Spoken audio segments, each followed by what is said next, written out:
المؤمنين والمؤمنات الحسود شهداء التي تشهدون فلقد شهداء سبعة شهوات يولون الله الحسين الحسيني وعن الخميني رحمه الله وسائر وطن القبلہ مولانا محمد ہاشم صاحب اور دیگر مرحومین کی بلندی درجات کے لیے فاتحہ۔ بسم اللہ الرحمن الرحیم۔ الحمد لله رب العالمين الرحمن الرحيم مالك يوم الدين إياك نعبد وإياك نستعين اهدنا الصراط المستقيم صراط الذين أنعمت عليهم غير المغضوب عليهم ولا الضالين بسم الله الرحمن الرحيم قل هو الله أحد الله الصمد لم يلد ولم يولد ولم يكن له كفوا أحد بسم الله الرحمن الرحيم قل هو الله أحد الله الصمد لم يلد ولم يولد ولم يكن له كفوا أحد بسم الله الرحمن الرحيم قل هو الله أحد الله الصمد لم يلد ولم يولد ولم يكن له كفوا أحد كذلك الله ربنا الكريم صلوات اللهم صل على محمد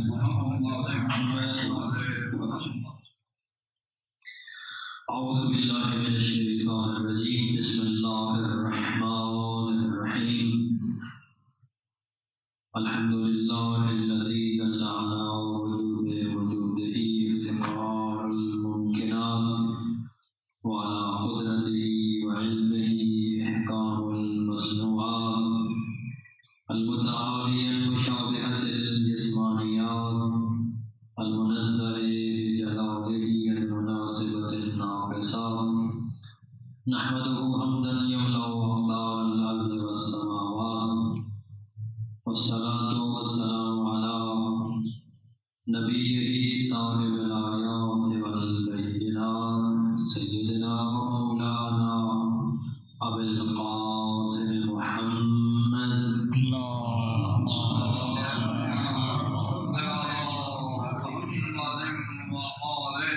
محمد وعلى آله الهادين من الشبه والزلات الذين أذهب الله عنهم الرجس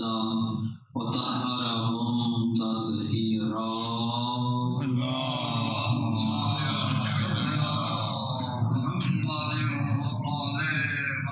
والرحمة على محبيهم ومواليهم واللعنة على أعدائهم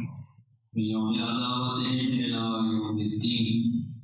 أما بعد فقد قال رسول الله صلى الله عليه وآله وسلم فاطمة وضعت مني دعا ہے سب سے پہلے کہ بارگاہ رب العزت تمام مومنین کی عبادات و اطاعات کو اپنی بارگاہ میں منظور و مقبول فرمائے۔ پروردگار عالم ہے کہ محمد و آل محمد جملہ مومنین بالخصوص حاضرین کی حاجات شرعیہ کو پورا فرما۔ ہمارے علاج مومنین و مومنات بیمار ہیں، بالخصوص جن بیماروں نے ہمیں ہمارے ذمہ دعائیں لگائی ہیں سب کو شفا یاب فرما۔ جو پریشان حال ہے ان کی پریشانیاں دور فرما۔ پروردگار عالم امام زمان کا جلد جلد ظہور فرما۔ تمام مومنین کو باہمی اتفاق و اتحاد عطا فرما۔ وعلیکم السلام۔ صلوات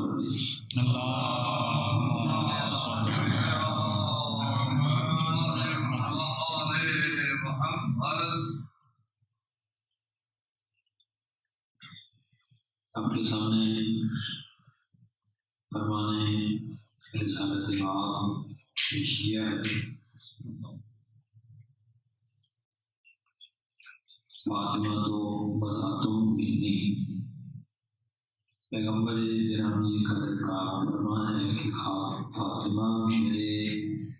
وجود کا حصہ ہے۔ بذا جز یا ٹکڑے کو کہتے ہیں، منی میرا۔ عام طور پہ اس کا جو اردو میں ترجمہ کیا جاتا ہے کہ فاطمہ میرے جگر کا ٹکڑا ہے،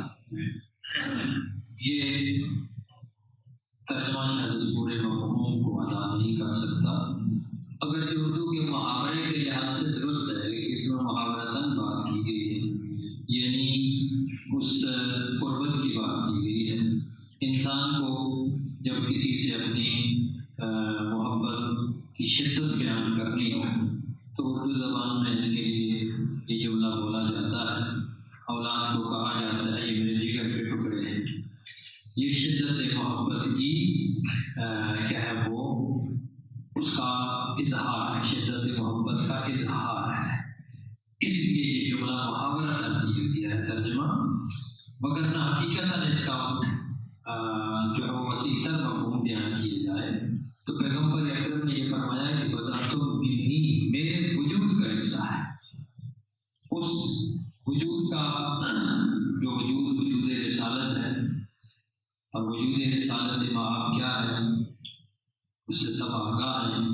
کہ وہ کتنی عظمت کے مالک ہیں کہ تمام انبیاء کا ان کو سردار قرار دیا۔ یہی نہیں بلکہ تمام انبیاء سے اللہ نے عہد لیا تھا، میثاق لیا تھا کہ جب میں اس آخری نبی کو بھیجوں گا تو آپ تمام انبیاء نے اس کی مدد اور نصرت کرنی۔ اب ظاہر ہے کہ جسمانی طور پر تو وہ انبیاء اس وقت موجود نہیں تھے، ظاہری طور پر موجود نہیں تھے، تو پھر اس میثاق کا مطلب کیا ہے؟ بہت ساری اس کی تشریح کی جا سکتی ہے، لیکن اس کا ایک پہلو صرف یہ عرض کر رہا ہوں کہ اس میثاق کا ایک پہلو اس کی اہمیت بتانا ہے کہ رسالت مآب کا رتبہ، مقام اور اہمیت کس قدر ہے کہ انبیاء تک سے یہ میثاق لیا جا رہا ہے، یہ عہد لیا جا رہا ہے کہ انبیاء بھی اگر ان کے زمانے میں موجود ہوں تو ان کے لیے یہ ضروری ہے کہ وہ رسول خدا کی حضرت محمد مصطفیٰ کی مدد و نصرت کریں، ان کی پیروی کریں، ان کی اطاعت کریں۔ یہ اس مقام اور رتبے کو بیان کرتا ہے ایک لحاظ سے، اور بھی تفصیل کی جا سکتی ہیں کہ فی الحال وہ مد نظر نہیں ہے۔ تو جب اتنا مقام ہے کہ انبیاء جتنے بھی ہیں ان کو رسول کی نصرت اور مدد اور اطاعت کا حکم ہے، اور بلکہ یہاں تک ہے کہ جیسا کہ روایات بلکہ شیعہ اور اہل سنت کی متفقہ روایات میں یہ چیز موجود ہے کہ جب نسل رسالت مآب سے اور نسل ذریت حضرت فاطمہ الزہرا سے آخری امام کا ظہور ہوگا جو پردہ غیبت میں ہے، تو جب آپ بیت المقدس میں پہنچیں گے تو آپ امامت کروائیں گے اور حضرت عیسیٰ آپ کے پیچھے نماز پڑھیں گے۔ تو حضرت عیسیٰ کا نماز پڑھنا تو معمولی بات نہیں ہے، وہ اولو العزم نبی ہیں، صاحب کتاب اور صاحب شریعت نبی ہیں، تو جن کی نسل میں وہ امام ہے کہ جن کے پیچھے انبیاء نے نماز پڑھنی ہے۔ بعض روایات میں تو یہ بھی ملتا ہے کہ جب پاک پیغمبر تشریف لے گئے معراج کے اوپر تو وہاں آپ نے غالباً چوتھے آسمان پہ انبیاء کرام کو جو ہے وہ نماز جب پڑھائی تو تمام انبیاء آپ کے پیچھے کھڑے ہوئے اور آپ ان کے آگے کھڑے ہوئے۔ تو یہ سارے واقعات تمثیلی بھی ہو سکتے ہیں، لیکن بہرحال ان کا مقصد یہی بیان کرنا ہے کہ پیغمبر گرامی قدر کا مقام کیا ہے، رتبہ کیا ہے، ان کے وجود کی حیثیت کیا ہے۔ بلکہ یہاں تک کہ خود قرآن کہتا ہے کہ جب خدا بند متعال نے انہیں اپنے قرب کے لیے، اپنے دیدار کے لیے بلایا تو وہ مقام وہاں تک پہنچا کہ فَكَانَ قَابَ قَوْسَيْنِ أَوْ أَدْنَىٰ مَقَامُهُ، کہ وہ اس مقام تک پہنچے کہ گویا پیغمبر گرامی قدر اور ذات باری کے درمیان دو تیروں کے یا دو کمانوں کا فاصلہ یا اس سے بھی کم تر فاصلہ رہ گیا۔ تو یہاں پر یہ بھی میں عرض کرتا چلوں کہ یہ جو تیر و کمان کی بات ہو رہی ہے یہاں پر، یہ کوئی مادی اور جسمانی سطح پہ بات نہیں ہو رہی، یعنی ایسا نہیں ہے کہ خدا نہ خواستہ کہیں خدا بیٹھا ہو اور اس کے سامنے رسول کھڑے ہوں۔ اگر ایسا کسی کا عقیدہ ہے تو یقیناً وہ عقیدہ باطل ہے، کیونکہ ہمارا مسلمہ یہ عقیدہ ہے مکتب تشیع کا کہ خدا کا نہ کوئی جسم ہے، نہ وہ نظر آتا ہے دیکھنے میں، نہ وہ سننے میں، وہ چکھنے میں، کسی مقام پر اس کو کسی حوالے سے کوئی مادی خصوصیت اس کے اندر نہیں موجود نہیں ہے۔ لہذا یہ مطلب نہیں ہو سکتا کہ رسول کھڑے تھے درمیان میں دو کمانوں کا فاصلہ، یہ بالکل اس کی غلط تشریح ہے۔ یہاں اس تشریح کا اصل دیکھیں کہ بعض اوقات ہوتے ہیں محاورے، جیسے میں بھی عرض کر رہا تھا وہ جگر کے ٹکڑے ٹکڑے والی بات کی تھی کہ وہ ایک اردو کا محاورہ ہے، اس محاورے کا مطلب شدت محبت کو بیان کرنا ہے۔ اسی طرح قاب قوسین ایک محاورہ ہے میرے اپنے خیال میں، یا میری اس مطالعے کے مطابق ہو سکتا ہے اس کی اور بھی تفاصیر موجود ہوں، لیکن یہ ایک محاورہ ہے جس کا مقصد کیا ہے، بیان کرنا ہے کہ جب دو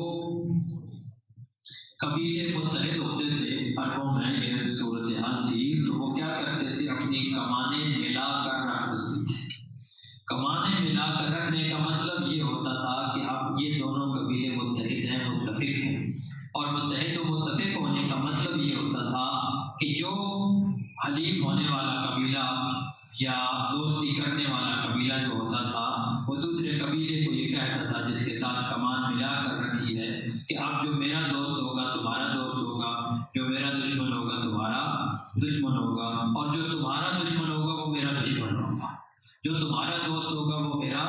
دوست ہوگا۔ یعنی جو بات تمہاری ہے وہی ہماری ہے، جو ہماری ہے وہ تمہاری ہے، یہ کہنے کا مقصد ہے۔ تو قاب قوسین میں یہی بتانا چاہتا ہے پروردگار کہ جو پاک پیغمبر کی زبان سے ارشاد ہو رہا ہے وہی فرمان رب العزت ہے، جو ان کی زبان سے ادا ہوا ہے وہی پروردگار کا حکم ہے، جو ان کی طرف سے آیا ہے وہی اللہ کی طرف سے آیا ہے، جو ان کی زبان سے ادا ہوتا ہے وہ اللہ کے علاوہ، اللہ کی مرضی کے علاوہ کچھ نہیں۔ تو جب اس چیز کو سمجھ لیا جائے تو ہم یہ سمجھ سکتے ہیں کہ یہاں پر مطلب اور مقصد کیا ہے، پیغمبر کا یہ رتبہ، یہ مقام بیان کرنا ہے، اس مقام پر کہ جہاں پیغمبر کی رضا خدا میں گم ہو جاتی ہے، اور جو کچھ وہ چاہتے ہیں وہ حقیقت میں وہی ہوتا ہے جو خدا چاہتے ہیں۔ تو یہ وجود مبارک حضرت محمد مصطفیٰ کی حقیقت کا ایک پہلو ہے۔ تو جس کی حقیقت کا یہ ایک پہلو ہے، اسی حقیقت کا ایک جز فاطمہ الزہرا ہے۔ یہ ہے فاطمہ تو بذات منی کا حقیقی مفہوم کہ یہ اس جز کا ہے، اس حقیقت محمدی کا ایک جز ہے حضرت فاطمہ الزہرا۔ اور جب ہم اس بات کو سمجھ لیتے ہیں تو پھر اگلا جملہ سمجھ آتا ہے کہ جناب پیغمبر اکرم نے اس کے ساتھ یہ بھی ارشاد فرمایا، فمن اغضبها فقد اغضبنی، جس نے فاطمہ کو ناراض کیا اس نے مجھے ناراض کیا۔ یعنی یہ حقیقت محمدیہ کا اس قدر حصہ ہے، اور حقیقت محمدیہ یہ ہے کہ ان کی زبان مبارک سے جو کچھ ارشاد ہوتا ہے وہی فرمان رب العزت ہوتا ہے۔ تو اب جب اس مقام تک پہنچ گئے تو اگلی بات بھی سمجھ آئے گی، وہ حدیث بھی جس میں بتایا گیا کہ رضا فاطمہ میں رضا اللہ، فاطمہ کی رضا اللہ کی رضا ہے۔ یعنی وہ حقیقت ہے اس مقام پر کہ فاطمہ الزہرا کا وہ مقام ہے کہ وہ حقیقت محمدیہ کا حصہ اس بنیاد پر قرار پاتی ہیں کہ ان کا کوئی قول کوئی فعل پیغمبر اکرم کے اس مرضی اور منشا بلکہ خدا کی مرضی اور منشا کے خلاف نہیں ہوتا۔ یہاں سے ہی ہم ان کی عصمت پر دلیل لا سکتے ہیں، ان کی عصمت پر استدلال کیا جاتا ہے اور کر سکتے ہیں کہ کس انداز سے آپ کی عصمت ثابت ہوتی ہے کہ جو کچھ آپ چاہتی ہیں وہ اللہ کی رضا سے ہٹ کر نہیں ہوتا، وہ اللہ کی مرضی سے ہٹ کر نہیں ہوتا۔ تو یہ وہ حقیقت ہے جو حضرت فاطمہ الزہرا کے بارے میں ہم کہہ سکتے ہیں، یہ ان کی شان کا پہلو ہے۔ دوسری طرف ہمیں یہ بھی دیکھنا ہے کہ وہ اتنی بلند مرتبہ ہستیاں ظاہر ہے ہمارے لیے بھی بہت کچھ پیغام چھوڑ کے گئی ہیں، اپنی سیرت، اپنا کردار، اپنا عمل۔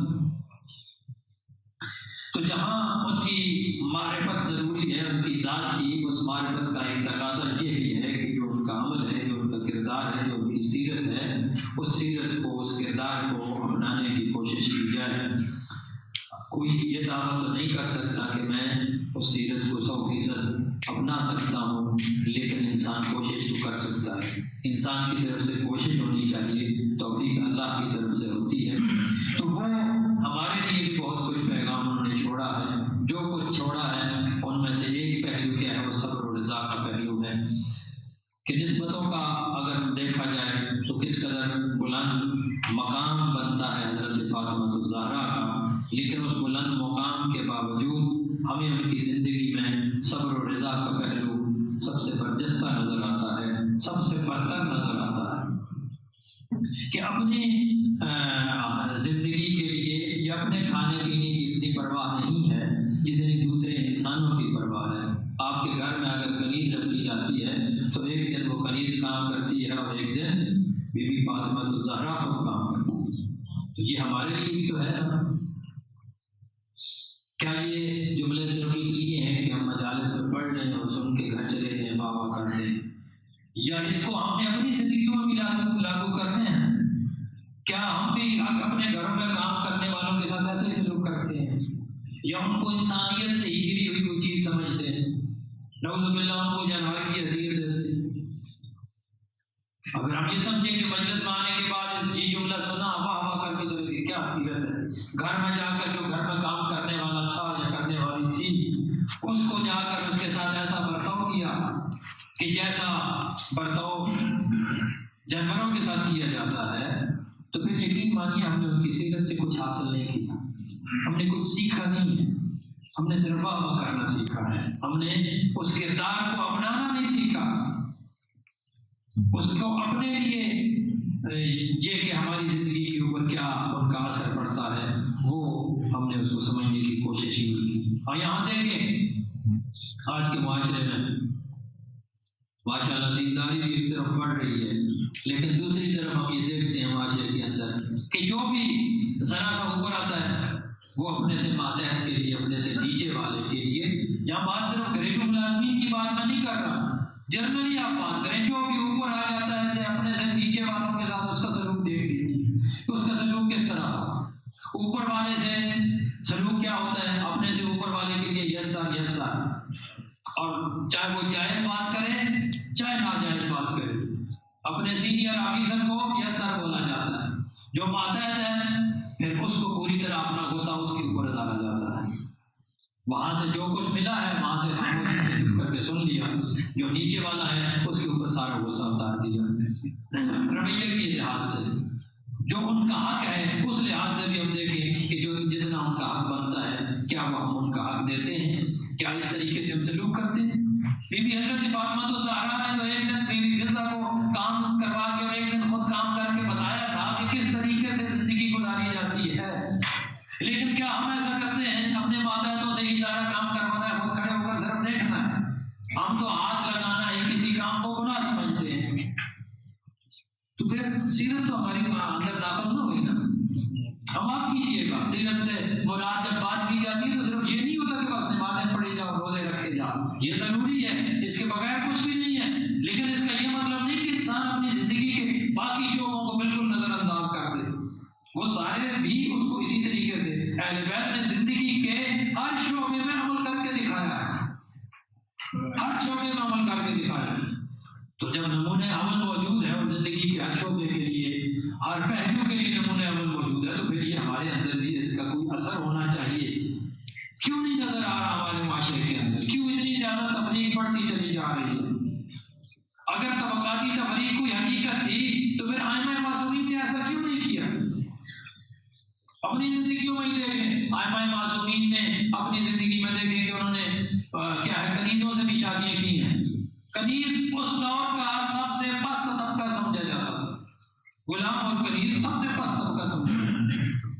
لیکن آج کسی کے سامنے ذرا بات کیا نا، میں برادری سے بات تو واہ معاذ اللہ یہ ممکن ہی نہیں ہے۔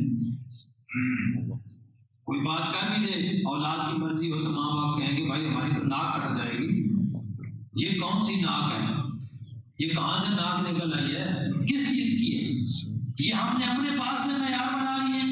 اور پھر ہم کہتے ہیں جی ہم ائمہ کے پیروکار ہیں۔ وہاں تو کوئی طبقاتی تفریق نظر نہیں آتی۔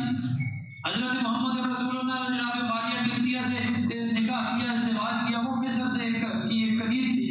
اس کنیز کو اتنا رتبہ دیا، اتنا درجہ دیا کہ جو پہلے ازواج تھیں ان کو حسد ہونے لگ گیا جناب ماریہ قبطیہ سے۔ وہ قرآن میں بھی ہے نا، ذکر ہے اس کا، سورہ تحریم کو بھی پڑھیے اور اس کی تفسیر پڑھیے کہ وہ کیا ہوا تھا، کیا ہوا تھا وہ جناب ماریہ قبطیہ کے ساتھ آپ کے اس لگاؤ کی وجہ سے کہ وہ وہاں سے جب وہ مخصوص کیا ہے شربت انہیں شہد کا ملا کر دیا جاتا تھا، جب وہ وہاں سے آتے تھے تو لوگوں نے پلاننگ کی کہ جب وہاں سے ہو گیا تو کہیں بھائی آپ کے منہ سے تو بدبو آتی ہے، اور اتنا جو ہے نا وہ ان کو اتنا زیادہ کیا ہے وہ ان کے اوپر کیا ہے وہ سختی کی اور بار بار ان کو کیا ہے احساس دلایا کہ یہاں تک کہ بعض پیغمبر نے کہا کہ ٹھیک ہے آئندہ میں یہ کروں، تو اللہ کی طرف سے خطاب نازل ہوا کہ کیوں تو نے اس چیز کو اپنے لیے حرام قرار دیا جس کو اللہ نے حلال قرار دیا؟ تو وہاں کیا رسول اللہ اس طبقاتی تفریق کو توڑ نہیں رہے؟ کیا حضرت فاطمہ الزہرا نے بی بی فضہ کو اپنے ساتھ شریک کر کے برابر کا کام اس کے ساتھ کر کے طبقاتی تفریق کو نہیں توڑا تھا؟ جب وہ توڑ سکتے ہیں تو ہم صرف ان کو کہہ سکتے ہیں جی وہ ہمارے امام ہیں، وہ رہبر ہیں، وہ پیشوا ہیں۔ ناز تو ہم تب کریں کہ جب ہمارے اندر ان کے کردار کی بھی جھلک نظر آئے، ناز ہم تب کریں جب ہمارے اندر ان کی کوئی سیرت کی جھلک نظر آئے۔ تو یہ زندگی کے مختلف پہلو ہیں کہ جو ان کی سیرت میں موجود ہیں اور آج ہمیں اپنانے چاہیے عملی زندگی میں۔ ہمارے معاشرے کے اندر اس کی ضرورت ہے کہ معاشرہ جو ہے وہ کس طریقے سے جا رہا ہے، کیسے لوگوں کے درمیان عدم اتفاق بڑھتا چلا جا رہا ہے، انتشار بڑھ رہا ہے معاشرے کے اندر۔ تو اس معاشرے کو انتشار سے بچانا ہے تو یہ کردار بھی اپنے اندر پیدا کرنا پڑے گا، یہ اخلاق بھی اپنے اندر پیدا کرنا پڑے گا۔ اور اس کے علاوہ ایک تو یہ کہ صبر و رضا، دوسری چیز کہ کس طریقے سے آپ نے اپنے ماتحتوں کے ساتھ سلوک کیا، یہ ہمارے لیے قابل کیا ہے وہ عمل بھی ہے اور ہمارے لیے نمونہ عمل بھی ہے۔ اور اس کے ساتھ ساتھ ہم دیکھتے ہیں کہ بی بی فاطمہ الزہرا نے ہمارے لیے معرفت کے اور علم کے بھی سمندر چھوڑے ہیں۔ یعنی یہ خاندان ایسا ہے کہ جن کے ہاں سے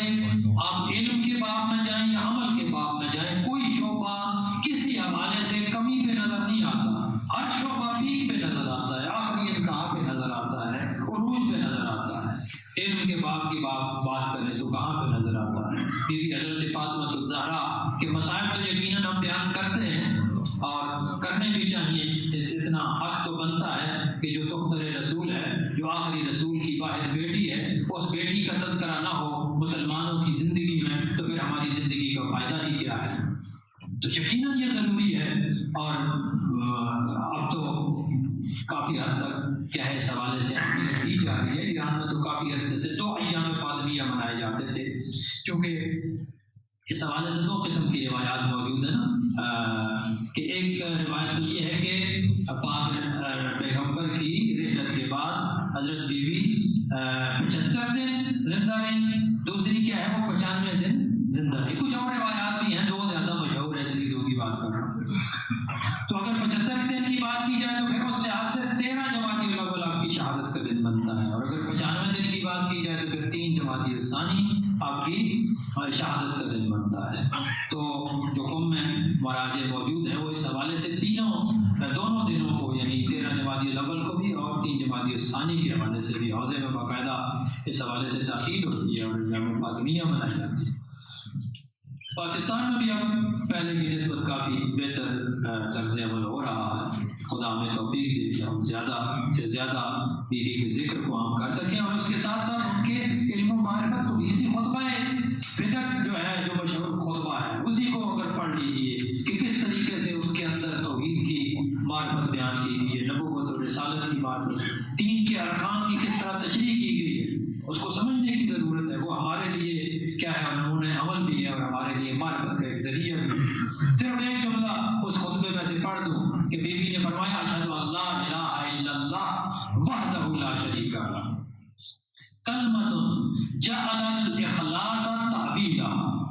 فرمایا میں گواہی دیتی ہوں کہ اللہ ایک ہے اور اس کے سوا کوئی معبود نہیں ہے،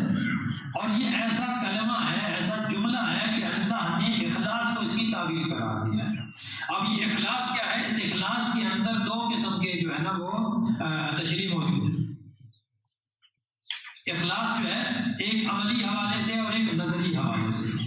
نظری حوالے سے اخلاص کا تعلق توحید کے نظری پہلو سے ہے کہ جس کا ذکر نہج البلاغہ کے اندر بھی موجود ہے اور یہاں بھی اس کی یہ تفسیر کی جا سکتی ہے۔ اور آپ دیکھیں کہ سورہ توحید جو قرآن مجید میں کے اندر ہے اس کا بھی ایک نام سورہ اخلاص ہے۔ تو توحید کے اخلاص کے نظری پہلو کا مطلب یہ ہے کہ اللہ کی توحید اور اس کی وحدانیت میں کسی حوالے سے اس کے ساتھ کوئی شرک نہ کیا۔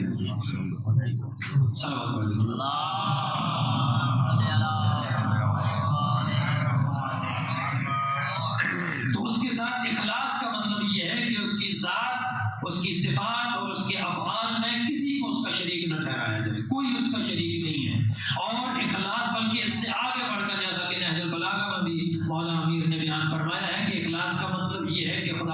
متعال کی صفات کے باب میں بھی انسان توحید کا قائل ہو کہ جیسی صفات اس کی ہیں وہ صفات وہ نہیں ہے جو ہمارے ذہنوں میں بیٹھتی ہے، اور پروردگار کی حقیقت وہ نہیں ہے جو ہمارے ذہنوں میں ہے۔ جو کچھ ہم سوچتے ہیں وہ تو ہماری مخلوق ہے، وہ ہماری سوچ ہے، وہ ہماری فکر ہے۔ خداوند متعال کی ذات اس سے بھی بلندتر ہے اور اس کی صفات عین ذات ہے۔ یہ اخلاص کا ایک پہلو ہے جسے ہم نظری پہلو کہہ سکتے ہیں، اور دوسرا اخلاص کا پہلو عملی پہلو ہے کہ ہمارے عمل میں سے بھی کوئی عمل اللہ کے علاوہ کسی غیر کے لیے نہیں ہونا چاہیے۔ یعنی انسان کے عمل میں کوئی ذرہ برابر ریاکاری نہیں ہونی چاہیے۔ ذرہ برابر ریاکاری آ جائے گی تو اس کا مطلب یہ ہوگا کہ انسان گویا خدا کے ساتھ کسی کو شریک ٹھہرا رہا ہے۔ یعنی اگر میں اپنا عمل نماز پڑھ رہا ہوں اللہ کے علاوہ کسی کو دکھانے کے لیے کہ لوگ مجھے کہیں کہ یہ بڑا نمازی ہے، تو یہ حقیقت اگر دیکھا جائے تو انسان کے توحید نظری میں ہی کمی اور خامی پائی جا رہی ہے۔ گویا وہ اللہ کے ساتھ دوسروں کو شریک سمجھتا ہے، اس لیے دوسروں کو دکھانے کے لیے عمل کر رہا ہے۔ تو اللہ کی توحید کو خالص سمجھنے کا نتیجہ ایک یہ بھی ہے کہ انسان کا عمل بھی جو ہے وہ ہر قسم کے ریا سے خالی ہونا چاہیے، اور جو عمل کرے وہ خالصتاً اللہ کے لیے انجام دے۔ خداوند متعال سے یہ دعا ہے کہ خدا ہمیں معارف اہل بیت کو سمجھنے کی اور عمل کرنے کی توفیق عطا فرمائے۔